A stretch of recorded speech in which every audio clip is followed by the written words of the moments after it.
जय माता दी भक्तों। महागौरी आप सभी की सदा रक्षा करे। देवी भगवती के 8वें शक्ति स्वरूप को माँ महागौरी के नाम से जाना जाता है। नवरात्रि का 8वां दिन, जिसे हम महाअष्टमी भी कहते हैं, माँ महागौरी की कृपा से कई असंभव कार्य भी संभव हो जाते हैं और भक्तों की अधूरी मनोकामनाएं भी पूर्ण होने लगती है। प्रिय भक्तों, आज के इस वीडियो में आप माँ महागौरी की कथा सुनेंगे। साथ ही आप दुर्गा चालीसा का पाठ भी सुनेंगे। माँ गौरी के गौर वर्ण को शंख, चक्र और कंद फूल के समान माना गया है। माँ का वाहन वृषभ है। इसकी 4 भुजाएं हैं। इनके दाहिने हाथ में त्रिशूल और दूसरा दाहिना हाथ अभय मुद्रा में है। माँ ने बाएं हाथ में डमरू धारण किया है और एक अन्य बायां हाथ वरद मुद्रा में है। इस स्वरूप में माँ अत्यंत शांत प्रतीत होती है। माँ महागौरी पूर्णतः श्वेत वस्त्र और आभूषण धारण करती है, इसलिए इनका एक नाम श्वेतांबर धरा भी है। और आज हम सभी माँ महागौरी को बारंबार प्रणाम करते हैं। चलिए कथा सुनाते हैं। प्राचीन कथा के अनुसार एक बार शौनक आदि 88,000 ऋषियों ने महर्षि वेद व्यास जी से पूछा, प्रभु अपने गणों तथा देवी के साथ अंतर्ध्याय होकर भगवान शिव कहाँ गए, कहाँ रहे और फिर क्या क्या किया। तब व्यास जी ने कहा, महर्षियों, पर्वतों में श्रेष्ठ और विचित्र कंदराओं से सुशोभित जो परम सुंदर मंद्राचल है, वही अपनी तपस्या के प्रभाव से देवादिदेव महादेव जी का प्रिय निवास स्थान हुआ। उसने देवी पार्वती और शिव जी को अपने सिर पर ढोने के लिए बड़ा भारी तप किया था और दीर्घ काल के बाद उसे उनके चरण विदों के स्पर्श का सुख प्राप्त हुआ था। उस पर्वत के सौंदर्य का विस्तार पूर्वक वर्णन सहस्त्रों मुखों के द्वारा 100 करोड़ वर्षों से भी नहीं किया जा सकता। उनके सामने समस्त पर्वतों का सौंदर्य तुच्छ हो जाता है। इसलिए महादेव जी ने देवी को प्रिय करने की इच्छा से उस अत्यंत रमणीय पर्वत को अपना अंतपुर बना लिया। इस सर्वश्रेष्ठ पर्वत का स्मरण करके रभ्य आसन के समीप स्थित वे अंबिका सहित भगवान त्रिलोचन वहां से अंतर्ध्यान होकर चले गए। मंद्राचल के उद्यान में रहकर देवी सहित महेश्वर वहां के रमणीय तथा दिव्य अंतपुर की भूमियों में रमण करने लगे। जब इस प्रकार कुछ समय बीत गया और ब्रह्मा जी की मिथुनी सृष्टि के द्वारा जब प्रजा बढ़ गई, तब शुभ और निशुम्भ नामक 2 दैत्य उत्पन्न हुए। वे परस्पर भाई थे। उनके तपोबल से प्रभावित होकर परमेश्वर ब्रह्मा जी ने उन दोनों भाइयों को ये वर दिया था कि इस जगत में किसी भी पुरुष से तुम नहीं मारे जा सकोगे। उन दोनों ने ब्रह्मा जी से प्रार्थना की कि पार्वती देवी के अंश से उत्पन्न हुआ जो अयोनिजा कन्या उत्पन्न होगी, जिसे पुरुष का स्पर्श तथा रति प्राप्त न हुई हो और जो अलंक के पराक्रम से संपन्न हो, उसके प्रति काम भाव से पीड़ित होने पर हम युद्ध में उसी के हाथों मारे जाएं। उनकी इस प्रार्थना पर ब्रह्मा जी ने तथास्तु कहकर उन्हें ये वरदान दे दिया। तभी से युद्ध में इंद्र आदि देवताओं को जीतकर उन दोनों ने जगत को अनिति पूर्वक वेदों के स्वाध्याय और यज्ञ आदि से रहित कर दिया। तब ब्रह्मा जी ने उन दोनों के पद के लिए देवेश्वर शिव से प्रार्थना की कि प्रभु आप एकांत में देवी की निंदा करके भी जैसे तैसे उन्हें क्रोध दिलाइए और उनके रूप रंग की निंदा से उत्पन्न हुई काम भाव से रहित कुमारी रूपा शक्ति को निशुंभ और शुंभ के वध के लिए देवताओं को अर्पित कीजिए। ब्रह्मा जी के इस तरह प्रार्थना करने पर भगवान नील लोहित रुद्र एकांत में पार्वती जी की निंदा करते हुए मुस्कुराकर कहने लगे, देवी तुम तो काली हो। तब सुंदर वर्ण वाली देवी पार्वती अपने श्याम वर्ण के कारण आक्षेप सुनकर कुपित हो उठी और पति देव से मुस्कुराकर समाधान रहित वाणी द्वारा बोली। देवी ने कहा, प्रभु यदि मेरे इस काले रंग पर आपका प्रेम नहीं है तो फिर इतने लंबे समय से आप अपनी शिक्षा का दमन क्यों करते रहे। कोई स्त्री कितनी भी सर्वांग सुंदरी क्यों ना हो, यदि पति का उस पर अनुराग नहीं हुआ तो वह अन्य समस्त गुणों के साथ ही उसका तो जन्म लेना ही व्यर्थ हो जाता है। स्त्रियों की ये सृष्टि ही पति के भोग का प्रधान अंग है और यदि वह उससे ही वंचित हो गई तो फिर उसका और कहाँ उपयोग हो सकता है। इसलिए आपने एकांत में उनकी निंदा की। अब मैं उसी वन को त्याग कर दूसरा वन ग्रहण करूंगी या फिर स्वयं ही मिट जाऊंगी। ऐसा कहकर देवी तुरंत सैया से उठकर खड़ी हो गई और तपस्या के लिए दृढ़ निश्चय करके गदगद कंठ से जाने की आज्ञा मांगने लगी। इस प्रकार प्रेम भंग होने से भयभीत होकर भूतनाथ भगवान शिव स्वयं भवानी को प्रणाम करते हुए बोले, भगवान ने कहा, प्रिय, मैंने क्रीड़ा या मनोविज्ञान के लिए बात कही। मेरे इस अभिप्राय को न जानकर तुम कुपित क्यों हो गई? और यदि तुम पर मेरा प्रेम नहीं होगा तो फिर भला किस पर हो सकता है? तुम इस जगत की माता हो और मैं पिता तथा अधिपति हूँ। फिर तुम पर मेरा प्रेम न होना कैसे संभव हो सकता है? हम दोनों का ये प्रेम भी क्या कामदेव की प्रेरणा से हुआ है? कदापि नहीं, क्योंकि कामदेव की उत्पत्ति से पहले ही तो जगत की उत्पत्ति हुई है। कामदेव की सृष्टि तो मैंने साधारण लोगों के लिए की है। कामदेव मुझे साधारण देवता के समान मानकर मेरा कुछ तिरस्कार करने लगा था, इसलिए मैंने उसे भस्म कर दिया था। और हम दोनों का ये लीला विहार भी तो जगत की रक्षा के लिए ही है, और उसी के लिए आज मैंने तुम्हारे प्रति ये परिहास युक्त बात करी। मेरे इस कथन की सत्यता तुम पर शीघ्र ही प्रकट हो जाएगी देवी।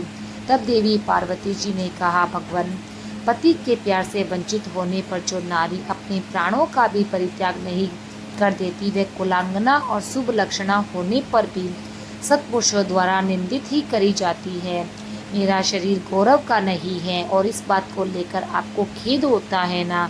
अन्यथा क्रीड़ा या परिहास में भी आपके द्वारा मुझे काली कलुटी कहा जाना कैसे संभव हो सकता है? प्रभु, मेरा कालापन आपको प्रिय नहीं है, इसलिए वह सत्पुरुषों द्वारा भी निंदित है, और अब तपस्या द्वारा इसका त्याग के बिना मैं या नहीं रहूंगी। देवी की बात सुनकर भगवान शिव बोले, यदि अपनी क्षमता को लेकर तुम्हें इस प्रकार का पश्चाताप हो रहा है तो फिर इसके लिए तुम्हें तपस्या करने की आवश्यकता ही क्या है? तुम मेरी या फिर अपनी इच्छा मात्र से ही दूसरे वर्ण में युक्त हो जाओ। देवी ने कहा, प्रभु, मैं आपसे अपने रंग का परिवर्तन बिल्कुल नहीं चाहती और स्वयं भी इसे बदलने का संकल्प नहीं कर सकती। अब तो तपस्या द्वारा ब्रह्मा जी की आराधना करके ही मैं शीघ्र गौरी हो जाऊंगी। शिवजी बोले, महादेवी, पूर्व काल में मेरी ही कृपा से ब्रह्मा जी को ब्रह्म पद की प्राप्ति हुई थी, इसलिए तपस्या द्वारा तुम उन्हें बुलाकर क्या करोगी? देवी ने कहा, प्रभु, इसमें संदेह नहीं कि ब्रह्मा आदि समस्त देवताओं को आपसे ही उत्तम पद की प्राप्ति हुई। फिर भी आपकी आज्ञा पाकर मैं तपस्या द्वारा ब्रह्मा जी की ही आराधना करके अपना अभिष्ट सिद्ध करना चाहती हूँ। पूर्व काल में जब मैं सती के नाम से दक्ष की पुत्री हुई थी, तब तपस्या द्वारा ही मैंने आप जगदीश्वर को पति के रूप में वर्ण किया था। इसी प्रकार आज भी तपस्या के द्वारा ब्राह्मण ब्रह्मा जी को संतुष्ट करके मैं गौरी होना चाहती हूँ। ऐसा करने में क्या दोष है, ये बताइए। महादेव जी के ऐसा करने पर वामदेव मुस्कुराते हुए चुप रह गए। देवताओं का कार्य सिद्ध करने की इच्छा से ही तो उन्होंने देवी को रोकने के लिए फिर हट भी नहीं किया। इसके बाद पतिव्रता माता पार्वती जी ने पति की परिक्रमा करके उनके वियोग से होने वाले दुख को किसी तरह रोककर हिमालय पर्वत पर चली गई। उन्होंने पहले सखियों के साथ जिस स्थान पर तप किया था, उस स्थान से उनका प्रेम हो गया था, इसलिए अब की बार भी उन्होंने उसी स्थान को तपस्या के लिए चुना। इसके बाद माता पिता के घर जाकर उनका दर्शन और प्रणाम करके उन्हें सब समाचार बताकर उनकी आज्ञा लेकर उन्होंने सारे वस्त्र और आभूषण उतार दिए। फिर तपोवन में जाकर स्नान के पश्चात तपस्वी का परम पावन वेश धारण करके अत्यंत तीव्र और परम दुष्कर तपस्या करने का संकल्प लिया। वे मन ही मन सदा पति के ही चरण विदों का चिंतन करती थी। किसी क्षणिक लिंग ने उन्हीं का ध्यान करके पूजन की बाह्य विधि के अनुसार जंगल के फल फूल आदि उपकरणों द्वारा तीनों समय उनका पूजन करती। भगवान शंकर ही ब्रह्म का रूप धारण करके मेरी तपस्या का फल मुझे देंगे, ऐसा दृढ़ विश्वास रखकर वे प्रतिदिन तपस्या में लगी रहती। इस तरह तपस्या करते करते जब समय बीत गया, तब एक दिन उनके पास कोई बहुत बड़ा व्याघ्र देखा गया। वह दुष्ट भाव से वहां आया था। पार्वती जी के निकट आते ही उस दुरात्मा का शरीर जड़वत हो गया और वह उनके समीप चित्र लिखित सा दिखाई देने लगा। दुष्ट भाव के पास आए उस व्याघ्र को देखकर भी देवी साधारण नारी की भांति स्वभाव से विचलित नहीं हुई। वे बिल्कुल भी भयभीत नहीं हुई और उस व्याघ्र के सारे अंग जकड़ लिए। वह भूख से अत्यंत पीड़ित हो रहा था और ये सोचकर कि यही मेरा भोजन है, वह निरंतर टकटकी लगाकर देवी को ही देख रहा था। देवी के सामने खड़ा खड़ा वह उनकी उपासना सी करने लगा। इधर देवी के हृदय में सदा यही भाव आता है कि ये व्याघ्र मेरा ही उपासक है, दुष्ट वन जंतुओं से मेरी रक्षा करने आया है। ये सोचकर वे उस दुरात्मा जीव पर कृपा करने लगी और उन्हीं की कृपा से उस जीव के तीनों प्रकार के मल तत्काल नष्ट हो गए। फिर तो उस व्याघ्र को सहसा देवी के स्वरूप का बोध हो गया। अब उसकी भूख मिट गई, उसके अंगों की जड़ता भी दूर हो गई, साथ ही उनका जन्म सिद्ध हो गया और निरंतर तृप्ति बनी रहने लगी। उस समय उत्कृष्ट रूप में अपनी कृतज्ञता का अनुभव करके वह तत्काल भक्त बन गया और उन परमेश्वरी देवी की सेवा करने लगा। अब वह अन्य दुष्ट जंतुओं को खदेड़ता हुआ तपोवन में विचरने लगा। अब वह किसी भी जीव को मारकर नहीं खाता। इधर देवी की तपस्या बढ़ी और तीव्र से तीव्रतर होती चली गई। देवता शुंभ आदि देवताओं के दुराहार से दुखी होकर ब्रह्मा जी की शरण चले गए। उन्होंने शत्रु पीड़ा जनित अपने दुख को उनसे निवेदन किया। शुंभ और निशुंभ वरदान पाने के घमंड से देवताओं को जैसे तैसे दुख देते। वह सब सुनकर ब्रह्मा जी को उन पर बड़ी दया आई। उन्होंने दैत्यवध के लिए भगवान शंकर के साथ वार्तालाप का स्मरण करके देवताओं के साथ देवी के तपोवन को प्रस्थान किया। जहाँ पर देवी तपस्या में लीन थी, वहाँ सुश्रेष्ठा ब्रह्मा जी ने उत्तम वन में परिनिष्ठित परमेश्वरी पार्वती जी को देखा। वे संपूर्ण जगत की प्रतिष्ठा से जान पड़ती थी। अपने श्री हरि के तथा रुद्रदेव के भी जन्मदाता पिता महामहेश्वर की भार्या आलिया जगत माता गिरिराज नंदिनी पार्वती जी को ब्रह्मा जी ने प्रणाम किया। देवगणों के साथ ब्रह्मा जी को आया देखकर वे उनके योग्य अर्घ देकर स्वागत आदि के द्वारा उनका सत्कार किया। बदले में उनका भी सत्कार अभिनंदन करके ब्रह्मा जी अनजान की तरह देवी की तपस्या का कारण पूछने लगे। ब्रह्मा जी को सब कुछ जानते थे। तब ब्रह्मा जी कहने लगे, देवी, इस तीव्र तपस्या के द्वारा आप यहाँ किस अभीष्ट मनोरथ की सिद्धि करना चाहती है? तपस्या के संपूर्ण फलों की सिद्धि तो आपके ही अधीन है।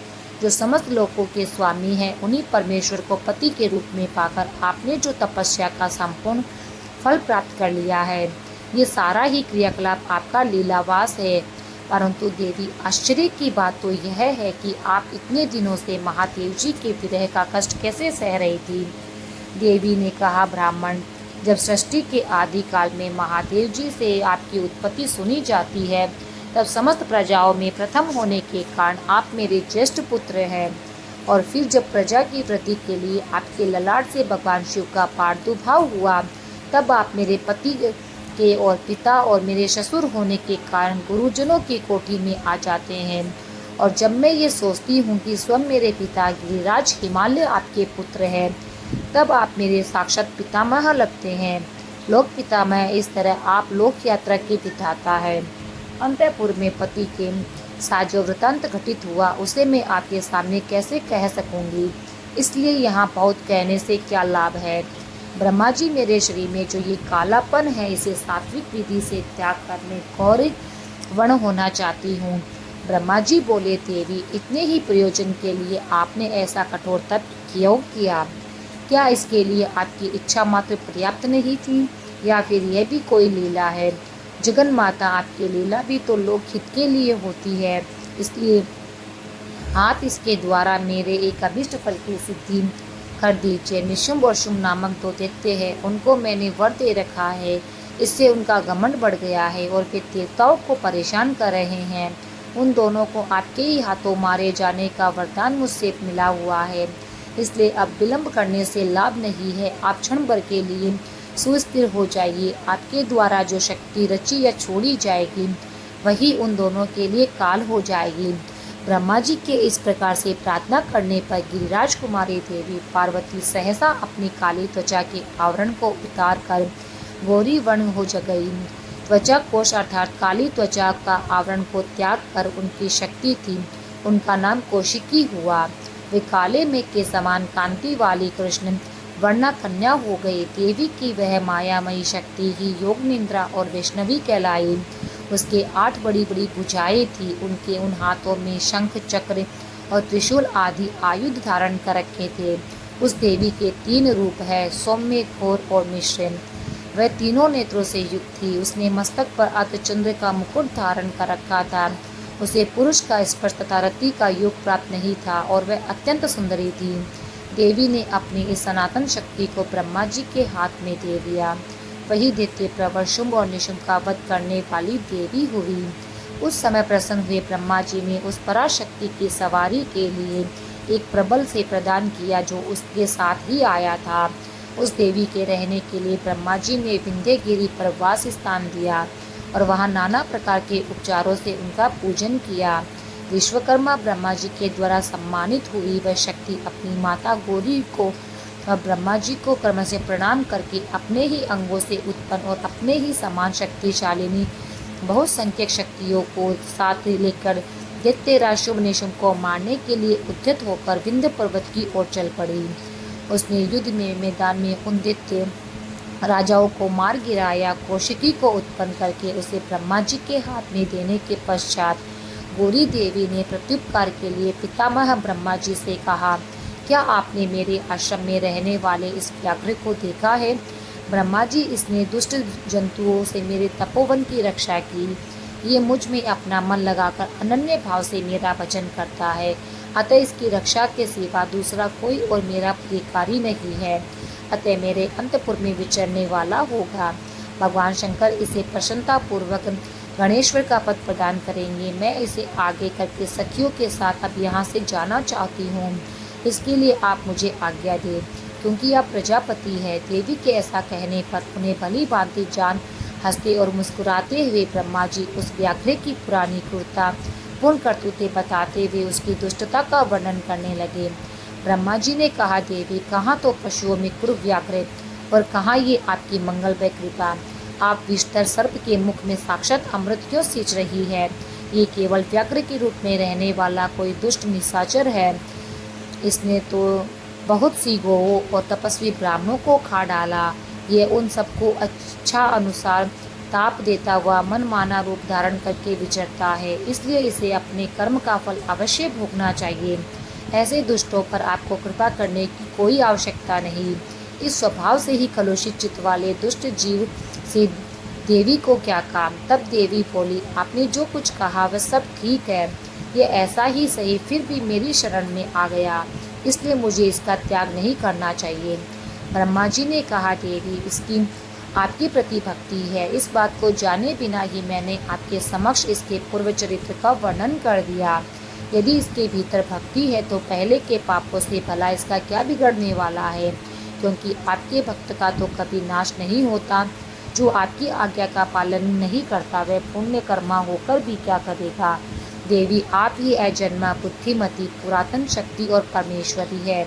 सबके बंध और मोक्ष की व्यवस्था तो आपके ही अधीन है। आपके सिवा पराशक्ति कौन है? आपके बिना किसको कर्म जनित सिद्धि प्राप्त हो सकती है? अतः ये पापाचारी व्याघ्र भी आज आपकी कृपा से परम सिद्धि प्राप्त करे, इसमें कौन बाधक बन सकता है? इस प्रकार उनके परम तत्व का स्मरण कराकर ब्रह्मा जी ने जब उचित प्रार्थना की तब गौरी देवी तपस्या से निवृत्त हुई। इसके बाद देवी की आज्ञा लेकर ब्रह्मा जी अंतर ध्यान हो गए। फिर देवी ने अपने वियोग को न सह सकने वाले माता पिता मैना और हिमवान का दर्शन करके उन्हें प्रणाम किया और उन्हें नाना प्रकार से आश्वासन दिया। इसके बाद देवी ने तपस्या के प्रेमी तपोवन में वृक्षों को देखा। वे उनके सामने पुष्पों की वर्षा कर रहे थे। ऐसा जान पड़ता था मानो उनसे होने वाले वियोग के शोक से पीड़ित होकर वे पुष्प नहीं आंसू बरसा रहे हो। अपनी शाखाओं पर बैठे वे पक्षियों के कलरवों के व्यास से मानो वे व्याकुल पूर्वक नाना प्रकार के दिन्यतापूर्ण विलाप कर रहे हो। इसके बाद पति के दर्शन के लिए उतावली होकर उस व्याघ्र को औरस पुत्र की तरह स्नेह से आगे करके सखियों से बातचीत करती और देह के दिव्य प्रभा से 10 दिशाओं को उद्दीप्त करती हुई गौरी देवी मंदराचल को चली गई, जहाँ संपूर्ण जगत के आधार सृष्टा पालक और सहारक पति थे महेश्वर विराजमान थे। उधर द्वारपाल बड़ी उतावली से देवी की राहत देखते उनके साथ महादेव जी की देवी के आगमन के लिए उत्सुक थे। जब वे भवन में प्रवेश करने लगे तब शंकित हो उन पर प्रेम जनित भावों से वे उनकी ओर देखने लगे।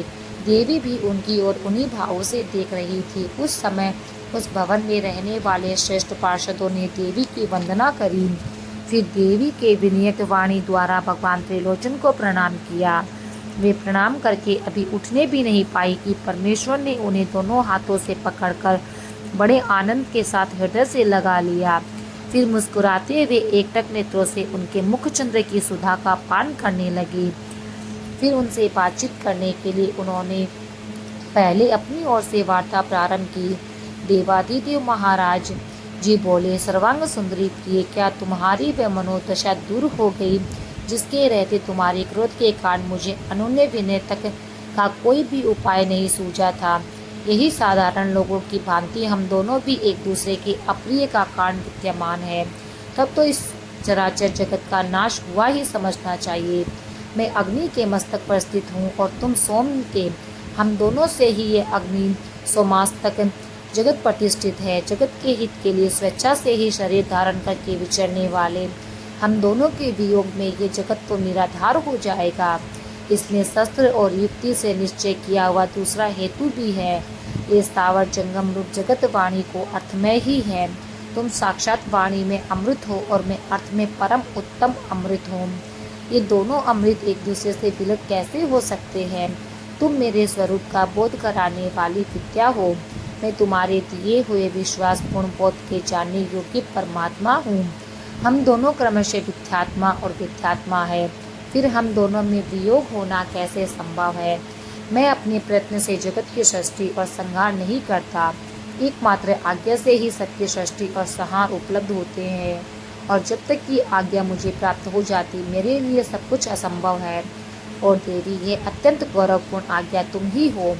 ऐश्वर्य का एकमात्र सार आज्ञा है, क्योंकि वही स्वतंत्रता का लक्षण है, और आत्मा से व्यक्त होने पर मेरा ऐश्वर्य भला कैसे होगा? हम लोगों का एक दूसरे से विलग होना असंभव है। देवी देवताओं के कार्य की सिद्धि के उद्देश्य से ही मैंने उस दिन लीला पूर्वक व्यंग्य वचन कहा। और देवी, तुम्हें भी तो सब पता है, तुम तो अनजान नहीं थी, फिर भला तुम कुपित कैसे हो गई? इसलिए यही कहना पड़ता है कि तुमने मुझ पर जो क्रोध किया वह त्रिलोकों की रक्षा के लिए था, क्योंकि तुम में ऐसी कोई बात नहीं जो जगत के प्राणियों का अनर्थ करने वाली हो।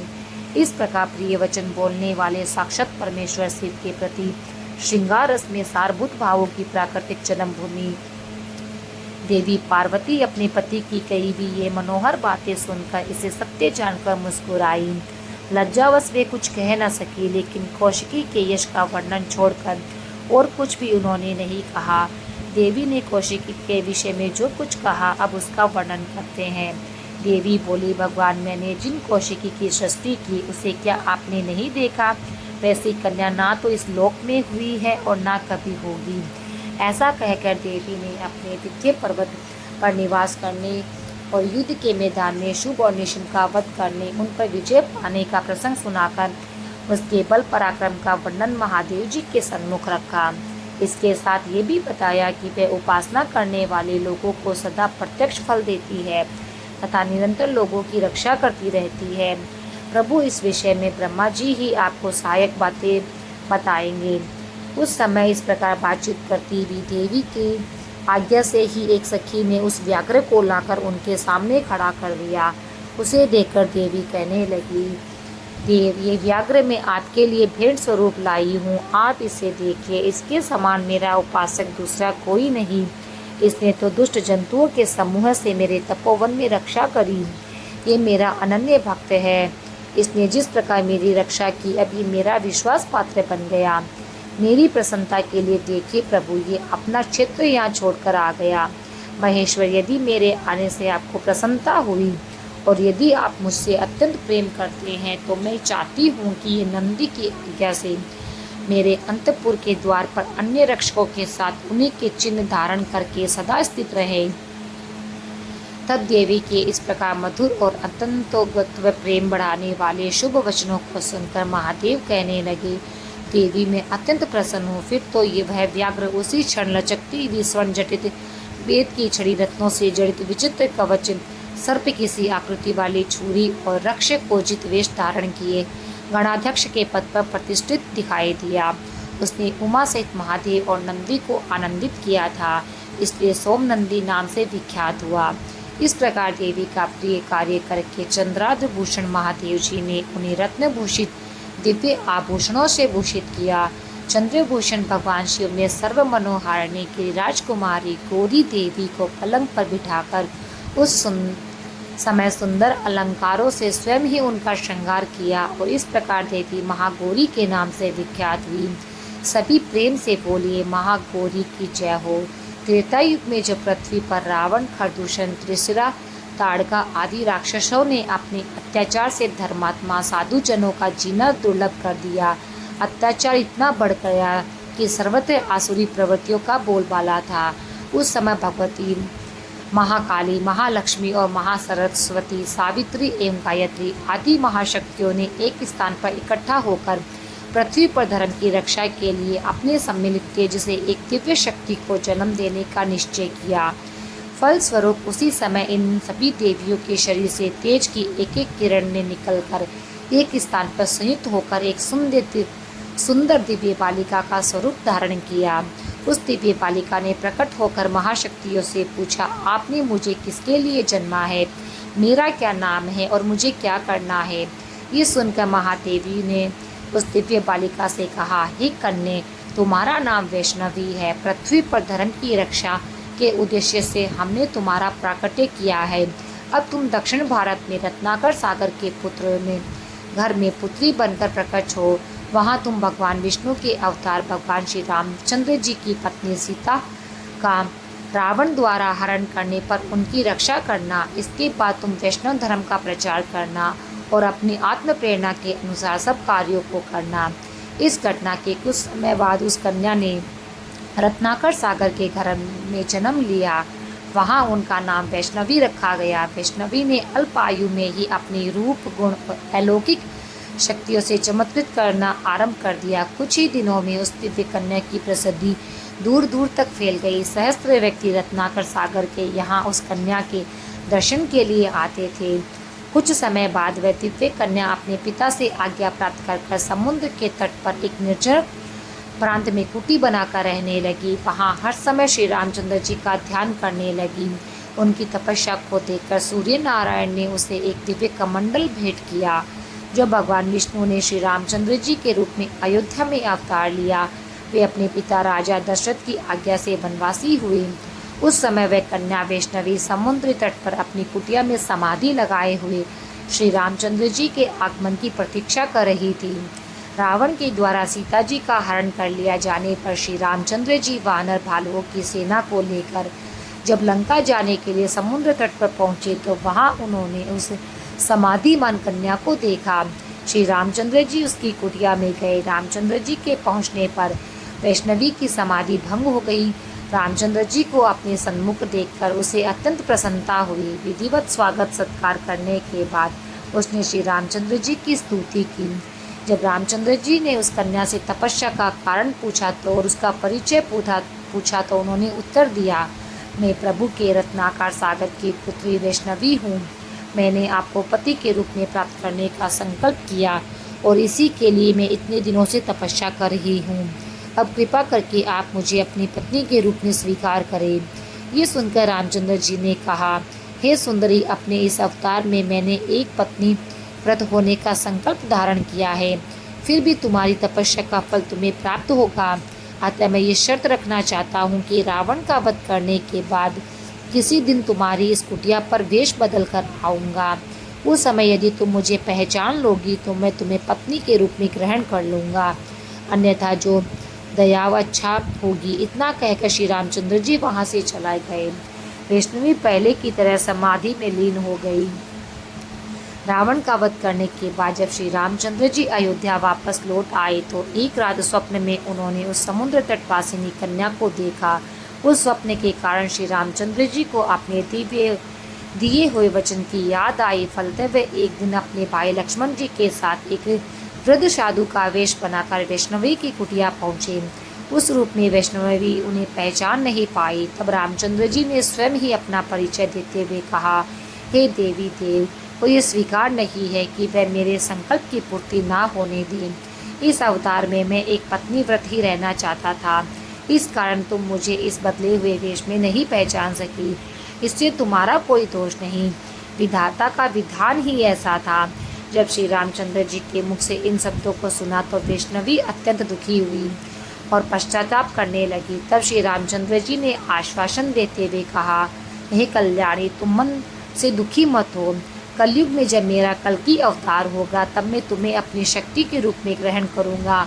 उस समय तक तुम मेरे लिए उत्तर भारत के मणिक पर्वत के 3 शिखरों वाले त्रिकुट पर्वत की उस श्रम गुफा में, जिसमें 3 महाशक्तियों का निवास है और शीतल जल सदैव प्रवाहित होता रहता है, वहां जाकर तपस्या करो। वहां मेरे सेवक हनुमान, जामवंत, नल, नील आदि तुम्हारे प्रहरी रहेंगे।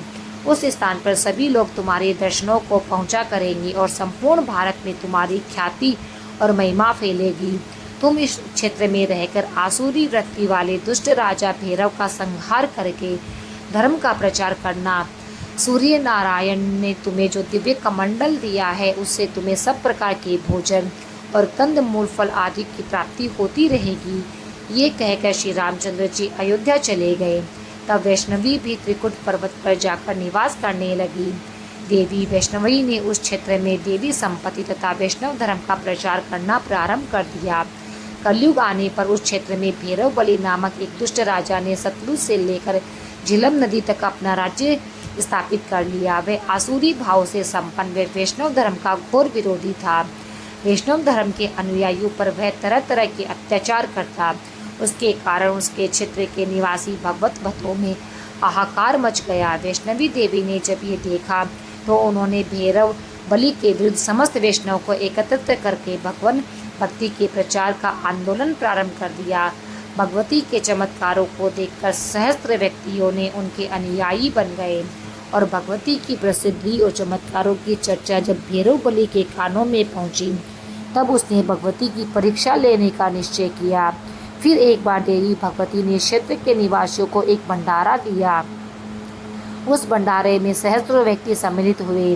देवी ने अपने दिव्य कमंडल से तरह तरह के स्वादिष्ट भोजन से सभी को संतुष्ट किया। भैरवलिन भी वहां उस भंडारे में गुप्त रूप से सम्मिलित हुआ। उसने जब देवी के चमत्कार और सौंदर्य को देखा तो वह उस पर मोहित हो गया।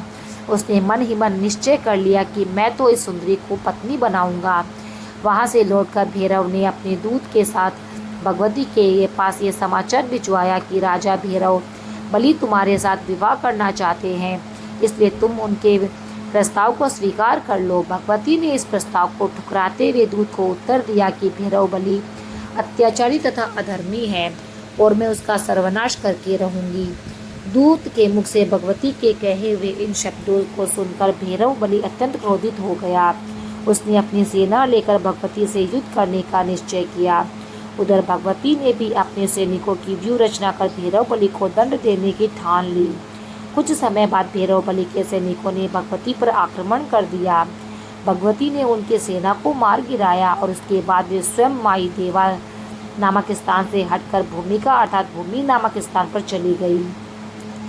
भैरव बलि ने भूमिका में भी अपनी एक सैनिक टुकड़ी को भेजा तो वे देवी भी उसे भी पराजित कर दिया। उन्हीं दिनों देवी ने रियासी और सलाल नामक स्थानों को भैरव बलि के राज्यों से मुक्त करवा दिया। भूमिका के बाद देवी ने चरण पादुका नामक स्थान पर अपना शिविर लगाया। वहां से चलकर आदि कुमारी नामक स्थान पर वे कुछ दिनों तक रही।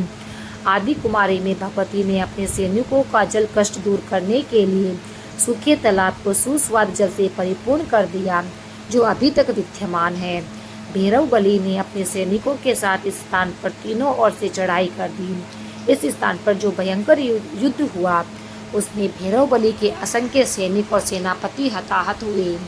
इसके बाद भगवती देवी ने गर्भ गुफा में अपना डेरा डालकर युद्ध का संचालन किया। परिणाम स्वरूप इस क्षेत्र में भैरव बलि और भगवती के सैनिकों ने कदम कदम पर युद्ध होने लगे। तब आदि कुमारी के बाद झांसी, छत और भैरव टाप पर भैरव बलि को इतनी बड़ी पराजय मिली कि कुछ दिनों के लिए उसे युद्ध बंद करना पड़ा। इसी बीच भगवती ने कितड़वाड़, रामनगर तथा भद्रवाह आदि अनेक स्थानों को भैरवबली के साम्राज्य से मुक्त करवाकर अपना शासन स्थापित कर लिया और करथला, पिंगला, राजेश्वरी आदि देवियों के इन स्थानों पर शासन करने के लिए नियुक्त कर दिया। भैरवबली के साम्राज्य में केवल सतलुज का क्षेत्र बच गया। कुछ दिनों बाद ये युद्ध बंद कर रखने उसने एक बार फिर से नए सिरे से अपनी सेना संगठित की। इस बीच भगवती उस गुफा में जाकर निवास करने लगी जिसे आजकल वैष्णो देवी दरबार की पवित्र गुफा कहते हैं और जिसमें रहकर तपस्या करने से श्री रामचंद्र जी ने भगवती को आदेश दिया था। कुछ समय बाद भैरवबली ने अपनी सेना इकट्ठी करके उस गुफा पर आक्रमण कर दिया। जिस समय उसने गुफा के भीतर प्रवेश करना चाहा, उसी समय भगवती ने अपने चक्र द्वारा उनका सिर काट डाला और भैरवबली का मस्तक उस स्थान से लगभग 2 किलोमीटर दूरी पर जा पड़ा। वही गुफा के दरवाजे पर पड़ा। इसके बाद भैरव के कटे हुए मस्तक के पास जाकर बोली, अरे दुष्ट, इतने दिनों तक मैं तुझे खेल खिलाती रही, परंतु तू अपनी दुष्टता से बाज ही नहीं आया। अब इस स्थिति को प्राप्त होने के बाद तेरी क्या इच्छा रह गई, उसे भी कह दे। भगवती द्वारा इस प्रकार कहे जाने पर भैरवबली ने मस्तक से अत्यंत पश्चाताप प्रकट करते हुए बोला, हे देवी, मैं मूढ़ माया के वशीभूत होकर आपकी महिमा को नहीं जान पाया, जिसका फल मुझे मिला। अब मेरी बस यही प्रार्थना है कि आप कृपा करके मेरे समस्त अपराधों को माफ़ कर दें। हे माता, पुत्र कपूत हो सकता है परंतु माता को माता नहीं होती। आप मुझे अपनी शरण में जानकर सद्गति प्रदान करें। हे माते, ऐसे आशीर्वाद दें जिससे मुझ पापी को इस संसार में भी यश की प्राप्ति हो।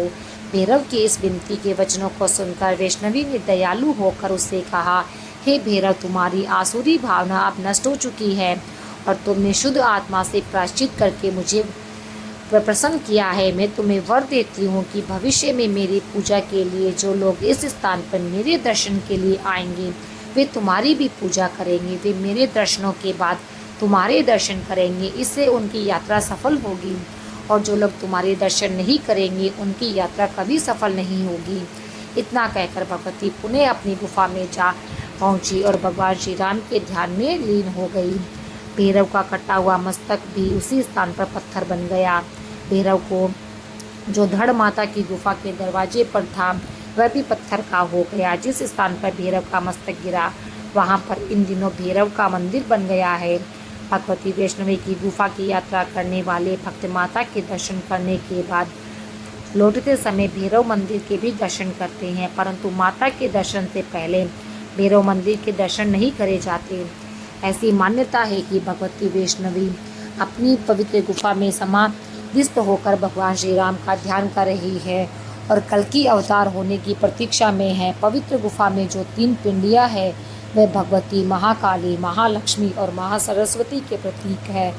भगवती वैष्णवी सीता जी के अंश से उत्पन्न हुई, इसलिए वे भगवती महालक्ष्मी जी के प्रतिरूप है। गुफा में स्थित पिंडियों के बीच वाली पिंडी भगवती महालक्ष्मी जी की है। उसी को भगवती वैष्णवी भी कहा जाता है और भक्तजनों को वैष्णवो माता के नाम से उस पिंडी के दर्शन कराए जाते हैं। वैष्णव शब्द वैष्णो देवी का ही अपभ्रंश नाम है। क्षेत्रीय भाषा के अनुसार भगवती वैष्णवी देवी ही वैष्णो देवी के नाम से प्रसिद्ध है।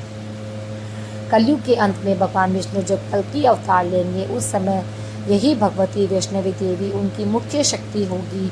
उस समय वे दुष्टों का संहार करके संसार में धर्म की स्थापना तथा धर्म का विनाश करेगी। जो श्रद्धालु भक्त वैष्णो देवी के दर्शन करने जाते हैं उनकी सभी मनोकामना देवी माँ पूर्ण करती है। सभी प्रेम से बोले, माँ वैष्णवी देवी की जय, माँ वैष्णवी देवी की जय हो।